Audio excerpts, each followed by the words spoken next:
What's going on, restorers? Hello, and welcome to the stream. We are live here on this Wednesday night. Thank you for joining. It's much appreciated. So we've got quite the evening on the docket. As you can tell, we're changing up the format a little bit for the live stream. So, yeah, let me know what you guys think in the comments. I think this is just going to be a cooler way, a little bit more personable way of, communicating what I want to talk about and getting the issues out there. Getting interesting. I can be a little bit more interactive here too, like this, with an open desk in front of me here, and we can display and talk about what we need to and pull up what sources we need and what articles and what studies and all the goodies that the World Wide Web has to answer. So, welcome. It has been quite the interesting couple of weeks here for humanity and for the planet, and for me personally. This stream going forward is going to be dedicated to my grandmother, who recently passed away. Love her very much, and she cared very much about the planet as well, and also her fellow human beings. So yeah, she's going to be the icon, and she's my person that I look up to most in life when it comes to truly being kind. She was the kindest woman I'd ever known. So, and I think that is going to be the solution, guys, to almost all of our problems, is kindness. Kindness and learning to just kind of be the Pascal quote, all of mankind's humanity problems strive from man's inability to sit in a room alone in silence. So if we can do that, and we can be kind to one another, those two small things alone, I think we can make some major changes and overhauls to how we're stewarding the planet. Because if you watched the live stream earlier today of our park cleanup, we're obviously not being very good stewards here in Chicagoland. We've got a ton of smoke from the Canadian wildfires. The air is very thick and laden with some odd chemicals, it almost seems like. If you want my personal opinion, it's very different from the ash and the and stuff that we saw a couple of weeks ago here in the Midwest and in the Northeast of the United States of the Canadian fires. Those were a lot more. It was thicker. It had different smell. It was orangish color, and just a different smog in general. So the air seemed a lot heavier. I was out there, I was getting tired normally, it's quicker than I normally do. I think that there's something else going on that we're not being told about with these Midwestern smog days. Goodness knows what kind of chemicals they could be spraying all over the place to try to put a band-aid on the catastrophe that is the ecological state of the planet. Again, more on that, check out Dane Wigington's channel. Again, guys, I can't preach his stuff enough either. Terrence is my main guy. He's my go-to for almost all kinds of information, but Dane Wigington is a great source for hard proof and documentation of what he calls the collective omnicide of the planet that we've all decided that we're going to take part in. So check his channel out, listen to his content, and he talks about it all the time. The geoengineering programs that are occurring all over this planet that the governments are now open about are just band-aids on a much larger issue. So, yeah. that being said, guys, let's get started on our new format. We really don't have much. I kind of just want to hang out and chat, talk about a couple of different things. We'll go over this article here from earth.org about all of our major problems with the planet. And yeah, you guys hear me talk about it all the time. I don't know whether you're a climate denier, climate alarmist, whatever, any side of the argument you're on.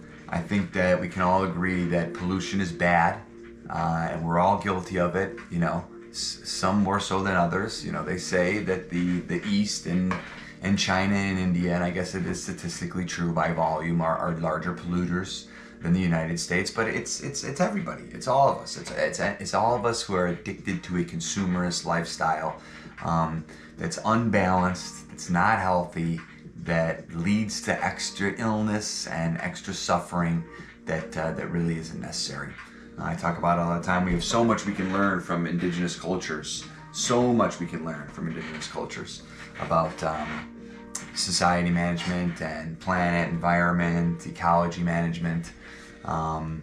So I think we just need a combination. I think I showed you guys this in one of the previous streams, but this was a very cool little box that I found that I didn't really want to mess around with too much, but it is very cool, and it kind of resembles what I'm talking about, where you have a merging of cultures and ideas that come together and you know, blend and learn and get wise. That's what life's all about, guys. Learn and get wise, right? So, speaking of that, like I said before we get into it, I want to do another shout out here to Robin Wall Kimmerer. We talked about her just very, very vaguely earlier today on the live stream of the cleanup of the Green Valley Forest. But this book here, Gathering Moss, no, I'm halfway through it here. It's just absolutely incredible. She's one of the most wonderful writers out there. Again, can't recommend it enough. Just we'll read a couple of the quotes on the back here, or the you know, little reviews, I guess you could call it, testimonials from papers and people. As a good book you will find on natural history about the subject. You will want to go outside and get your knees and hands and begin to probe the Lilliputian world she describes so beautifully. And she does. It's just truly eloquent how well she describes what is the most underappreciated piece of little plant life out on the planet, and that is moss and the study of bryology. But that was the Seattle Times. Quote from Orion: "It takes a certain kind of courage and passion to write an entire book on mosses." Kimmerer admirably rises to the challenge in her first book, Gathering Moss, opening up a world of rich surprises in the process. What we learn about mosses is breathtaking.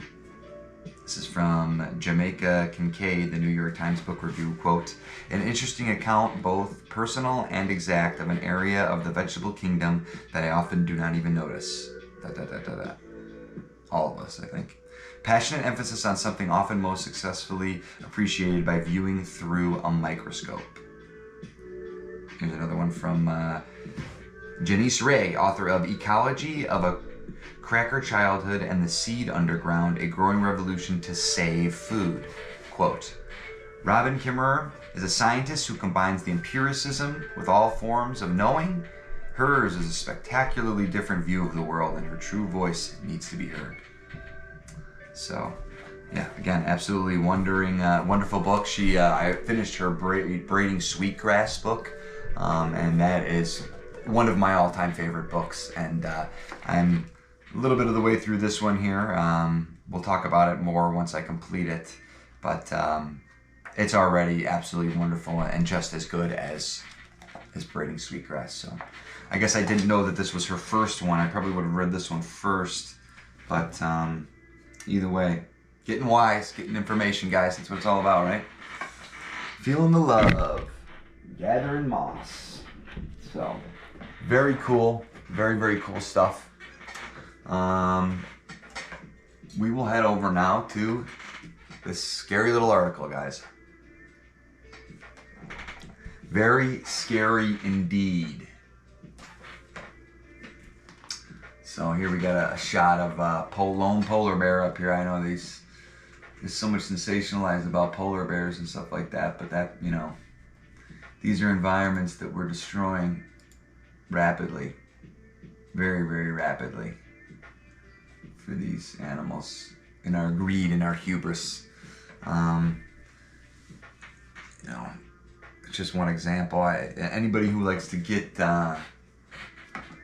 all upset about people that like to talk about the environment and restoring the, you know, nature, and they need to, you just need to take a chill pill and kind of come to terms with the fact that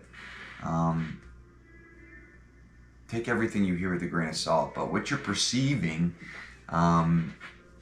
is most certainly man-made climate change.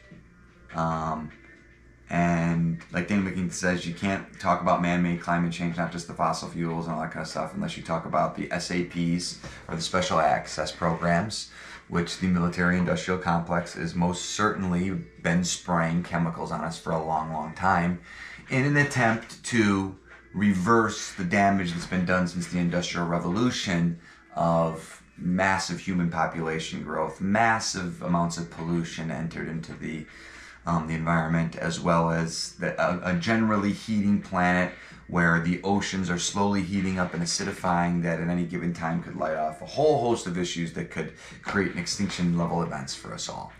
Yeah, no, I know, get a lot of people say, oh, well, it could be a giant earthquake tomorrow, and how is that humanity's fault, and blah, blah, blah, and this is absolutely true. But just because, you know, an earthquake could destroy the world tomorrow, if the whole ring of fire lit up and, you know, everybody went under the sea, just because that exists as a potential reality, doesn't mean we can't work really hard and work hard and get better at managing and being stewards of the nature that we can control, the homes that we do have, the ecosystems that we do have that are beautiful and stunning and epic, and there's no need to be in excess. There's no need to be in excess with this kind of stuff, guys. There really isn't any. There should be balance in all things in general. So we should get smart about what we're doing. Get real smart about what we're doing. So these are going to be the big ones, the biggest problems of our lifetime. The climate crisis, many factors to play. This is certainly true again. The biggest factor being, guys, that nobody likes to talk about, but we're going to continue to talk about in this channel, which is governmental and corporate-run SAP programs, or SIA, stratospheric injection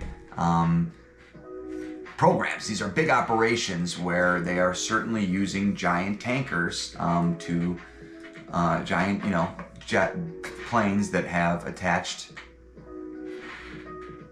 spray on them that are spraying little particulates of aluminum, barium, strontium, and all these metals in a different form that kind of coat the sky in a blanket in an attempt to mimic what our atmosphere and ozone layer does and reflect some of that solar cycle sun change radiation back out into space instead of it coming in and continuing to heat up our planet.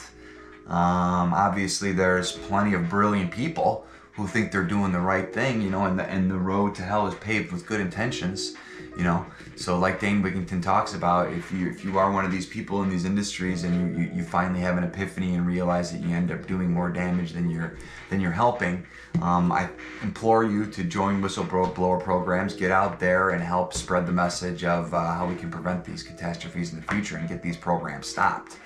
So Dane Wigington and geoengineeringwatch.org, that's a great place to do that. So enough of the Dane Wigington hype. We'll continue to move on to these biggest factors here. Yeah, right here. So as of May 2023, the CO2 ppm parts per million is at 420, and the global temperature rise is 1.5 degrees Celsius compared to pre-industrial levels. Last time carbon dioxide levels on our planet were this high today were more than 4 million years ago. I mean, there's a lot of carbon, guys. There's a lot of carbon dioxide on the planet. It's getting hot. yeah, locust swarming, heat waves. So yeah, governments. This should say also say governments and corporations, because they're failing us. They're two sides of the same coin, where they interchange, and there's a revolving door of personnel that flops in between, you know, governments, the military industrial complex, and giant corporations, and they are failing us. So I can't stress enough how important it is, guys, that if you are one of these people who feels moved, that the Spirit has moved you, to please come out and join the green movement. Don't let it ruin your pride. You're not going to be labeled a treasonous, you know, traitor to your country. So many people get worked up about all the nations of the world and their identities within them, and all their little echo chambers. I think humanity just needs to be kind to each other, guys. We just need to be kind, and we need to put all that kind of stuff behind us and focus solely on restoration of the environment, restoration of the oceans, restoration of forests, restorations of the skies, again, and the atmosphere. So, and we do that by, you know, reducing waste, learning new things, and trying out new processes and models for restoration. Again, that's my favorite word in the entire English language right now. We need to restore each other and restore the planet, and there's plenty of ways and plenty of people that are doing that. And don't let politics or any ideologies get you down. Try to stay centered and grounded. I found that you know, doing meditation and getting out in nature and just putting yourself physically out there in nature in an attempt to kind of feel what the planet is feeling, if the planet was an organism like ourselves, it was a sentient, intelligent being, as on a whole, and it helps you kind of empathize with the situation. I think in modern times, not enough human beings have been experiencing the adventure and the vastness and the spaciousness of nature, and doing that alone will inspire you and make you lose some of your anger that makes us so hostile toward just other as humans, because we're such, you know, tribal creatures. I think we're reaching a point where we can kind of say that we need to become one tribe. I don't think we need aliens and alien invasion to unite all of humanity under let's say one banner or one creed or one ideal. And Terence always talks about ideals and how it's bad to cling to them, and, you know, the universe is just a novelty producing engine. I love that quote. It's just constant, new, progressive, exponential expansion. But again, we're at this point where if we don't take drastic measures to reduce war, reduce pollution, reduce all the rising temperature and the acidity of the oceans, meaning stop drilling there, all and some kind, you know, stop potentially exposing ourselves to giant methane releases in the oceans. I mean, the list goes on and on of terrifying, absolutely terrifying things that we're doing in an attempt to get energy and maintain the status quo of seemingly exponential growth. You know, we'll see what happens. We'll see what happens. There's new tech out there. We just have to stay positive, stay optimistic. Let's not get negative. And like I said, the best way to get motivated to make changes is to get out there in nature and do it yourself. If you want to change the world, change yourself. Start from there, and then the ripples get sent out into the universe. So, become the government. Become the government. Become the corporation. Yeah, another article I saw recently too is our democracy is failing completely now. That a city in Delaware is now giving corporations the right to vote completely as if they were a human. And this is coming from a state where corporations, they outnumber residents 2-1. Just absolutely absurd, complete absurdity. But I digress. we'll go back here to the more chilling things that are that we can try to improve on and prevent. Yeah, poor governance is a big one here. The United Nations isn't this. This is the big one I want to talk about is food waste. So yeah, yeah, a third of the food intended for human consumption, around 1.3 billion tons, is wasted. And I think this number is a little bit low. I think it's probably more like half or even 60% of food gets wasted that's produced for human consumption. And food waste itself is a big chunk of greenhouse gas emissions annually. Yeah, food waste and loss occurs at different stages in developing and developed countries. In developed countries, 40% of food waste occurs at the post-harvest processing levels. While in developed countries, 40% of food waste occurs at the retail and consumer levels. So those two things just shock the hell out of me. I don't know about you guys, but I mean, there's waste on both ends of the socioeconomic spectrum on such a scale in the modern times that is baffling. So that's good. That's one of my main things that I'm trying to change in my life. I know that I've done plenty of polluting throughout my 20s and my teens. I've been a cigarette smoker my whole life, and it makes me sick the amount of cigarette butts that I've thrown out without consciously thinking about the repercussions of those actions.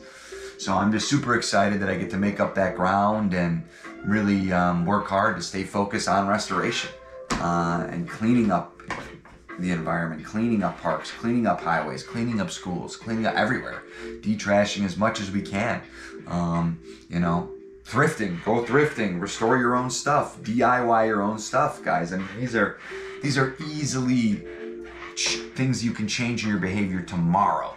That will instantly improve on your mental health and your life, and so many other things, so many other ways that I've benefited, from getting out here and getting active and starting this channel and really getting my feet and hands in the soil and picking up trash and reading the studies and reading the literature, getting the knowledge, learning the taxonomy, and if we continue to do that, I think we're gonna blow away the competition. We're just going to completely blow away the competition of greedy folks who are addicted to the consumerist way of life. And even me, I'm having a hard time breaking away from it. It's really hard. You have to really, really manage your money and your time, and you be conscious of what you're buying, where from. Requires a lot of work and a lot of research. Not to mention, growing your own food yourself, and growing your own herbs, and experimenting with that is also super important. But yeah, guys, if we all can tap into that somehow, we're going to be in great shape. Yeah, I mean, being in an industry where there's so much grocery waste, it's so sad to me. 50% of all produce thrown away in the U.S. is done so because it's deemed to be too ugly to be sold to consumers. This amounts to about 60 million tons of fruits and vegetables, and this leads way to food insecurity, one of the biggest environmental problems on the list. So, terrible, guys, terrible. I try, obviously, I don't do it every time, but I try not to be picky when I'm at the superstore. Some of these places, they already filter out a lot of the bad produce right off the rip. But by the time it gets to the shelf and you're the consumer and it's right there, there's still even, fruit or vegetables that are degrading, and they get ignored and they get thrown out. So if you can, don't spend 5 minutes there picking out the ripest apple. Grab the ugliest one. Grab the ugliest one. I often grab the ugliest one and make sure that I just eat it right away. It tastes just as good. There's so much that can be done with this waste that we don't do. It just ends up in a dumpster in a landfill. If this kind of stuff can be composted and reintroduced to the soil for its nutrients, and we had better recycling programs, and we got smarter about what we're producing, how much of it, and how the excess, there's just so many ways that it can be managed more efficiently. And there are some companies out there that I guess that are better than others and are pretty conscious, and You know, you hear a lot about the ESG scores. I don't necessarily disagree with that type of legislation and regulation of these corporations. Somebody's got to be held accountable. It's got to be all of them. It can't just be some companies and some people doing it. We're too far down the road of potential planetary omnicide, where we're talking about no food, societal collapse, where we go back to a scarcity world where there's no more food. You know, this is the reason why this is happening, I believe, is because in a post-scarcity world, who cares if 50% of produce gets thrown away? Who cares? Who cares about all the energy it took to produce that much food? As long as, you know, there's, in a post-scarcity world for developed countries, nobody's going hungry at night, which somehow we still manage to do that too, it's okay. We need to produce this much and expect that this much is going to be thrown out. That way humans don't suffer the anxiety of starvation. I think a lot of that is a myth. It's a consumerist myth, guys. And, you know, do your own research on that kind of thing. But there's a lot of psychological operations that go on for us. And most of it happens, and most of these companies know they market to kids for a reason. Because when you're younger, you're much more impressionable, and you know, it just makes me so upset that there isn't more schooling about nutrition and more influence about diet and stuff like that in schools. It's very vague, and I think that's also intentional as well, because it's not really about feeding people and sustenance. It's about profit and creating customers that get overly hooked to the product. And again, I'm guilty of so many vices, guys. I'm not perfect. I got a ton of stuff to work on. There are products, obviously, that I like. I am a consumer, and I do. But I guess what we really just have to do is focus on consuming less and buy smartly, vote with your dollars, and do as much as you can to produce rather than consume. So instead of buying things and going the cheap, easy route and going at one of these mass superstores or wherever, make it yourself or go buy it from a small business. You know, that kind of thing. And it's become so easy now, and even I am guilty of it, even though I've tried to boycott things like Amazon and all these big players that, you know, don't treat their employees well, blah, blah, blah. But, you know, even I am guilty of having to hop on Amazon to grab something that I just cannot find anywhere else. So that's something that eats me, and I'm shameful about as well. I'm really working hard to use all of that. And I shouldn't just attack Amazon, because for the most part, all of these big companies, all the Fortune 500 companies are guilty of this. You know, and in this country, the point of a corporation is to make profit and give it to shareholders. It isn't about, you know, making sure the employees of that company are taken care of and making sure the consumer is protected and all this litany of other things.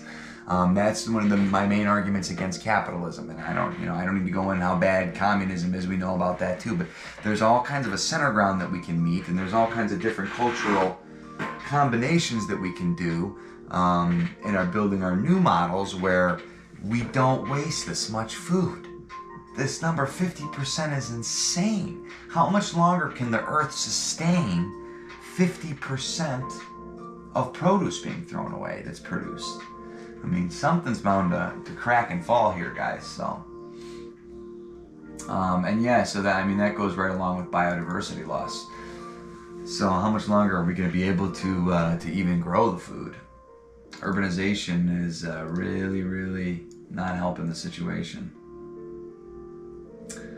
The WWF report found that population sizes of mammals, fish, birds, reptiles, and amphibians have experienced a decline on average of 68% between 1970 and 2016. So that is terrifying.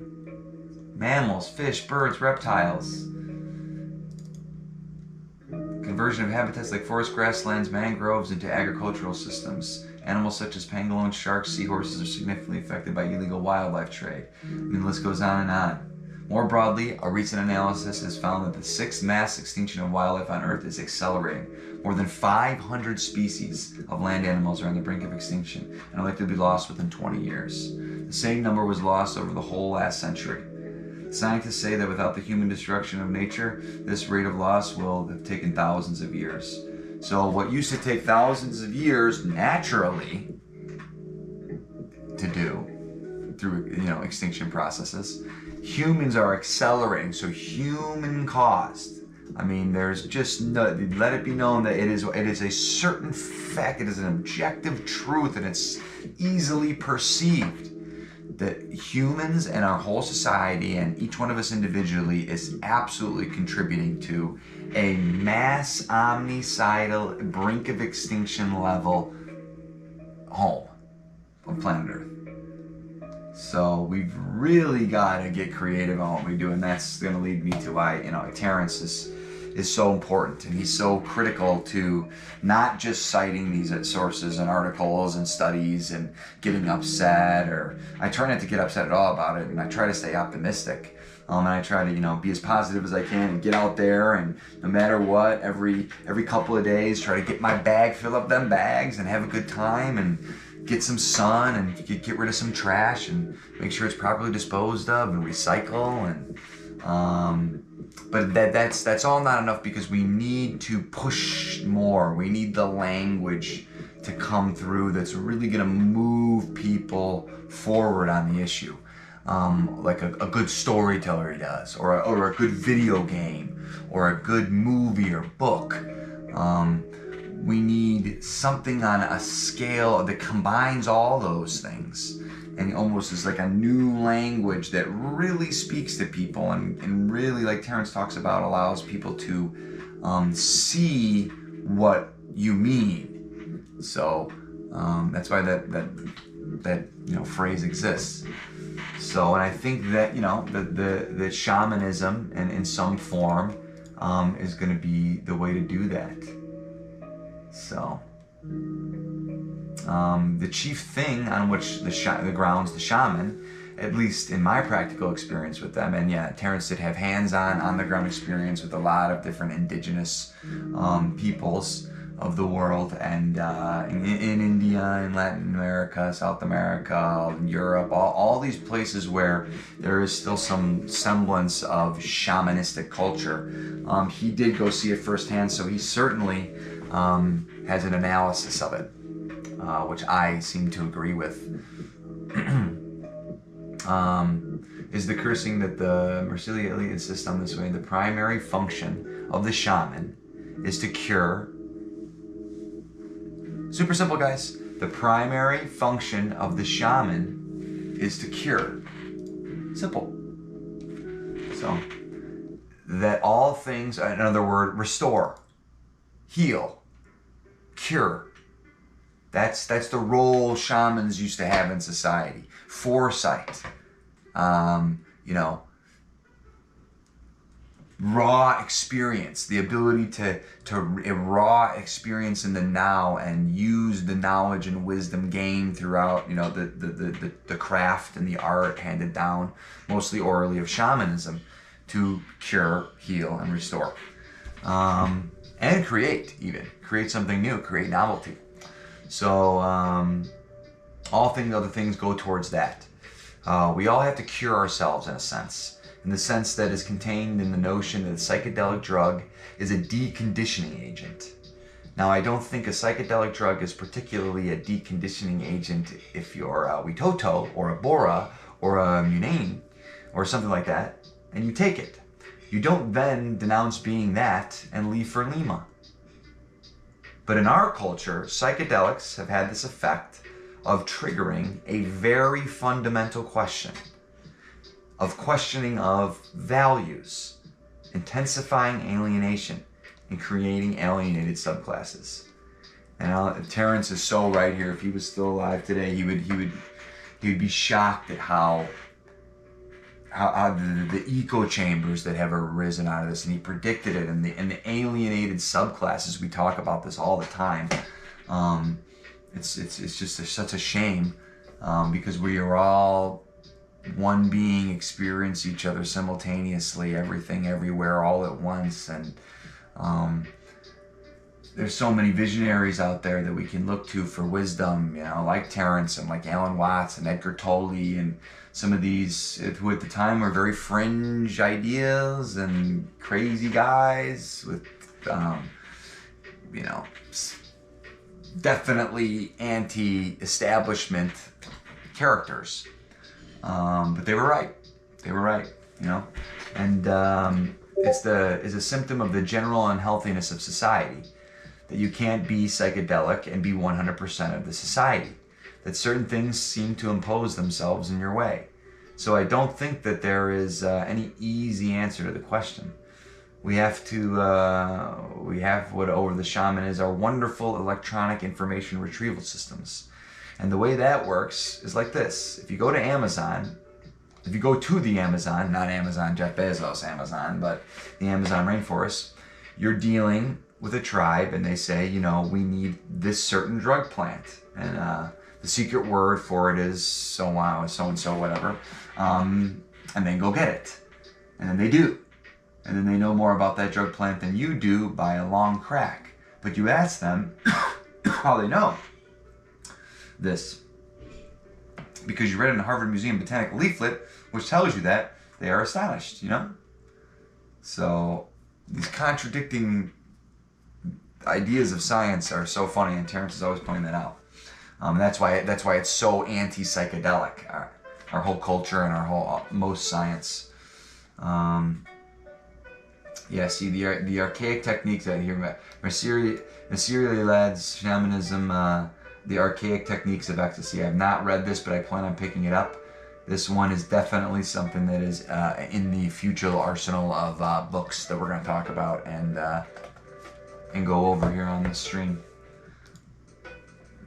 So I'm not saying you know more than any one single shaman knows about shamanistic ecstasy, but you have a certain kind of knowledge which prepares you a generalized cosmology, which prepares you. And these are the best maps that we have to make use of them, of bringing shamanism back into culture. So, gotta love Terence, guys. And yeah, speaking of cultures and stuff like that, everybody's so hostile and there's so much hate and everybody wants to attack each other for no reason, it seems like. We all need to come together and unite and be empathetic and be kind. And we're not doing a really good job of that. So, I know there's a lot of people out there that feel that way, and they get stuck into these subclasses that our societies create for us, and it makes us feel empty and sad. You know, whether you're white or black or Asian or Hispanic or whatever, you get typecast and you get alienated, and everybody, you know, eventually there's so many ways of suffering and self-doubt, and I think we can transcend all that. I think we can use sacred plants and sacred art, lost art of shamanism to revive the spirit of humanity and the spirit in each other. So don't be ashamed of who you are, guys. Even though everything is everywhere all at once, you still have, you know, your individual identity, and embrace your outward spacious identity, which is everything you see, everything you hear, all your senses. That's just one little facet of what is consciousness on a whole, you know? So we just need to be kinder to one another and really look to tap into that satori, the Japanese word, consciousness enlightenment in an instant. And the more you go through these practices of being humble and focusing on your belief systems and how they're ever changing, and your ideals, and constantly improving yourself and gaining knowledge and giving back your knowledge, and, you know, teaching what you've learned once you've, you know, mastered something is so important. So yeah, don't alienate yourself, guys. Which leads me to the another great channel that I want to talk about here, and I'm just going to play his video to end the stream.